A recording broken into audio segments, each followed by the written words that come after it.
नमस्कार बंधुरा नुपुर साথে রান্নাঘরে আপনাদের সবাইকে স্বাগত। আবার একটা নতুন ধরনের খাবার নিয়ে চলে এসেছি। তা বিকালে চায়ের সাথে এরকম ঝিঝিরি বৃষ্টির সময় যাতে একটু পকোড়া মতন হয়, নতুন ধরনের খুবই ভালো লাগে তাহলে খেতে। তাই একটা পকোড়া নিয়ে চলে এসেছি, পটেটো চিকেন পকোড়া।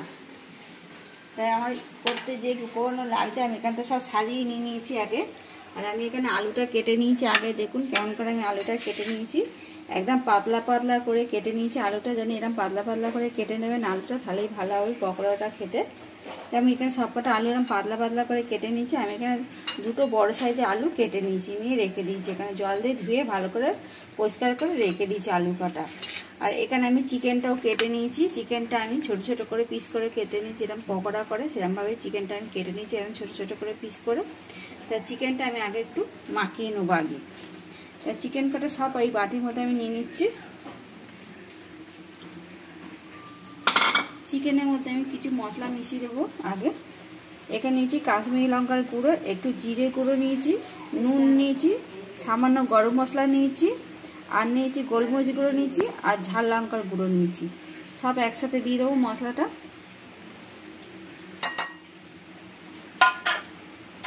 আর দেবো এখানটা আমি আদা রসুনের পেস্ট নিয়েছি, সেটা দিয়ে দেবো। আর সব মশলা দিয়ে দিচ্ছি। এখানে কর্নফ্লাওয়ার দিয়ে দেবো একটুখানি, দিয়ে দিচ্ছি আমি এখানে উপ করে আমি 1 চামচ আর হাফ দিয়ে দিচ্ছি এখানটা। আর দিয়ে দেবো সামান্য একটুখানি লেবুর রস,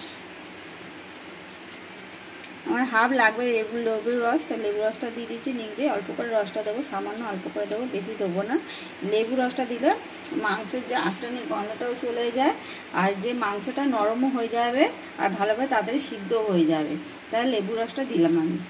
আর দেবো একটু সামান্য ধনেপাতা দিয়ে এবার হাত দিয়ে মাখিয়ে নেবো ভালোভাবে এটা।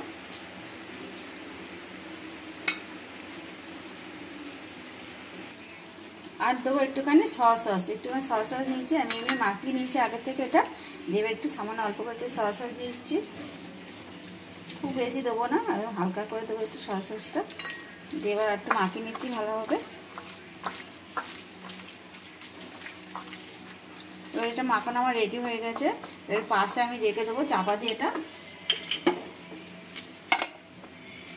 আমি এখানে আরেকটা বাটি নিয়ে নিচ্ছি, তার মধ্যে একটু কর্নফ্লাওয়ার নিয়ে নেবো। আমি এখানে 3 চামচের মতো নিয়ে নিচ্ছি, নিয়ে এবার সামান্য একটু জল দিয়ে গুলে নেবো।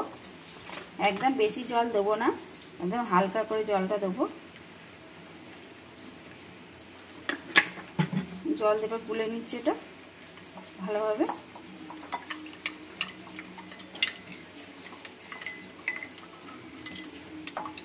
এটা ভালোভাবে গুলে নিতে হবে যেন ডালা ডালা না থাকে। আমি কর্নফ্লাওয়ারটা গুলে নিয়েছি এখানে বাটিতে। আর আমি যেখানে আলুটাও কেটে নিয়েছি দেখলেন তো, আমি আলুটা কাটটা আমি দেখাইনি, এমনি কেটে নিয়েছি আগে থেকে। তাই এখানে আমি কাটি নিয়ে নিয়েছি। আপনারা চাইলে এখানে আমি পরিষ্কার ঝেঁটা কাটি কেটে নিয়েছি, কাটি যেটা পরিষ্কার করে কেটে নিয়েছি আমি ছোট ছোট করে। আপনারা চাইলে তুরপের যে কাটি থাকে সেই কাটি নিতে পারেন। আমি বাড়িতে থাকা এই ঝেঁটা কাটি দিয়ে নিয়েছি পরিষ্কার একদম কাটি। আমাদের বাড়িতে গাছ আছে, গাছ ছোলা কাটি নিয়ে নিয়েছি আমি এখানে। এবার আমি যে মাংসটা মাখিয়ে রেখে দিয়েছি, এই একটা করে আমি আলু নেবো, যে পাতলা করে যে আলুগুলো আমি কেটে নিয়েছি, নিয়ে আমি একটা করে মিশিয়ে দেবো এতে। আমি 2-3টা আলু এর মধ্যে দিয়ে দেবো। আলুগুলো একটু ভিজিয়ে দিচ্ছি এখানে, দিয়ে একটা করে আলু ভালো করে এতে মিশিয়ে নেবো আগে। নিয়ে যে আমি মাংসটা মাখিয়ে রেখেছি চিকেনটা, সে আমি একটা করে নেবো এতে, নিয়ে এতে দেবো। দিয়ে আর যে কাটি একটা করে নেবো, নিয়ে এই একটা করে আমি গেঁথে দেবো এতে। এটা হালকা করে গাঁথতে হবে যেন না ভেঙে না যায় আলুটা।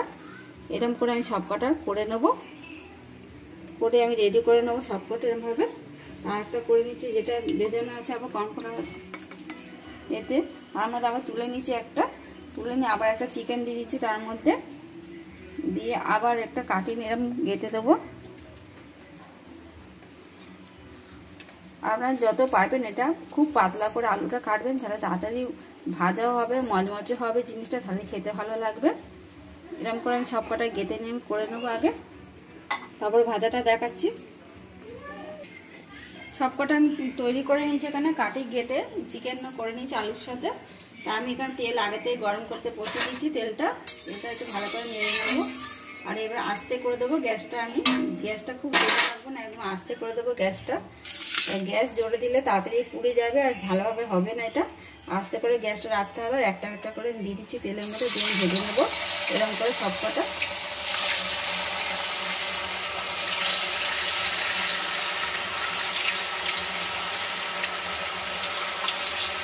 ভাজা হয়ে গেলে তারপর দেখাচ্ছি ওর মধ্যে।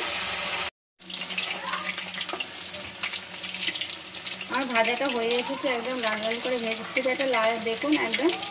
এখানে গোটা কত তুলে নিয়েছি, আর এই কটা ভাজা হয়ে গেছে আমার আগে। এবার আমি প্লেটে তুলে নেব সব কটা।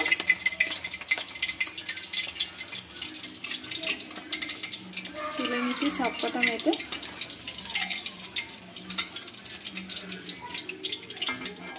তুলে একটু ভালো করে এবার একটু সাজিয়ে নেবো।